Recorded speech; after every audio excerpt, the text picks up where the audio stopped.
تاریخ کے اوراق میں کچھ سلطنتیں صرف حکومت نہیں کرتی بلکہ صدیوں تک دنیا کی تقدیر بدل دیتی ہیں۔ روم انہی عظیم سلطنتوں میں سے ایک تھا۔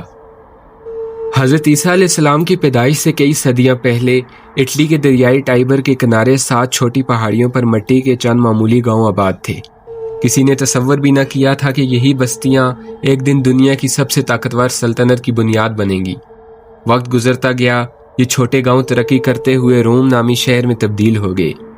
پھر روم نے اپنی سرحدیں پھیلانا شروع کی، یہاں تک کہ یورپ، ایشیا اور افریقہ کے وسیع علاقے اس کے زیر نگیں آ گئے۔ رومی سلطنت صرف جنگی طاقت کا نام نہیں تھا، بلکہ قانون، سیاست، انتظام، حکومت، تعمیرات، فنون اور تہذیب کے میدان میں بھی اس نے ایسے نقوش چھوڑے جو آج تک دنیا میں موجود ہیں۔ جدید مغربی تہذیب، اس کا قانون، اس کی سیاست، اس کی زبانیں، اس کی تعمیرات، سب کہیں نہ کہیں قدیم روم سے جڑی ہوئی نظر آتی ہیں۔ لیکن روم کی ابتدا ایک پراسرار داستان سے ہوتی ہے۔ روایت ہے کہ حضرت عیسیٰ علیہ السلام کی پیدائش سے تقریباً 600 سال پہلے اٹلی میں سلوویا نامی ایک عورت کے ہاں جڑواں بچے پیدا ہوئے۔ ان کے نام تھے رومیولس اور ریموس۔ پیدائش کے فوراً بعد انہیں ایک ٹوکری میں رکھ کر دریا کے حوالے کر دیا گیا۔ کہا جاتا ہے کہ دریا کنارے ایک مادہ بھیڑیے نے ان بچوں کو دیکھا اور حیرت انگیز طور پر انہیں اپنا دودھ پلا کر زندہ رکھا۔ بعد میں ایک چرواہے نے ان بچوں کو پایا اور شاہی محل پہنچا دیا، جہاں ان کی پرورش ہوئی۔ وقت گزرا اور یہی دونوں بھائی بڑے ہو کر ایک نئے شہر کی بنیاد بنے، اور یہ شہر روما کہلایا، اور آگے چل کر دنیا نے اسے روم کے نام سے جانا۔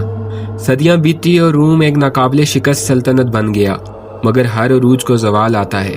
وسیع ہوتی سلطنت کو سنبھالنا مشکل ہوا تو روم 2 حصوں میں تقسیم ہو گیا، مغربی روم اور مشرقی روم۔ مغربی روم کا مرکز خود شہر روم رہا، جبکہ مشرقی روم کا دارالحکومت قسطنطنیہ بنا، جسے آج ہم استنبول کے نام سے جانتے ہیں۔ وقت کے ساتھ شمالی یورپ کی جنگجو اقوام نے مغربی روم پر مسلسل حملے کیے، سلطنت کمزور ہوتی گئی اور آخرکار بکھر گئی۔ لیکن مشرقی روم، جسے تاریخ بازنطینی سلطنت کے نام سے یاد کرتی ہے، صدیوں تک قائم رہی۔ پھر ایک ایسا دور آیا جب اس سلطنت نے عیسائیت قبول کر لی، اور یوں پورا یورپ کیسر روم کو عزت و عظمت کی نگاہ سے دیکھنے لگا۔ لیکن تاریخ کا پہیہ رکا نہیں۔ بازنطینی سلطنت کو پہلے ایران اور پھر عربوں کا سامنا کرنا پڑا۔ صدیوں تک جنگیں جاری رہی، قلعے معصور ہوتے رہے اور سلطنت آہستہ آہستہ کمزور پڑتی گئی۔ پھر 1453 عیسوی کا وہ تاریخی لمحہ آیا جب سلطنت عثمانیہ کے عظیم سلطان محمد فاتح قسطنطنیہ کی فصیلوں کے سامنے کھڑے تھے۔ شدید جنگ کے بعد فتح ہوا، اور اس کے ساتھ ہی 1000 سالہ بازنطینی سلطنت ہمیشہ کے لیے تاریخ کا حصہ بن گئی۔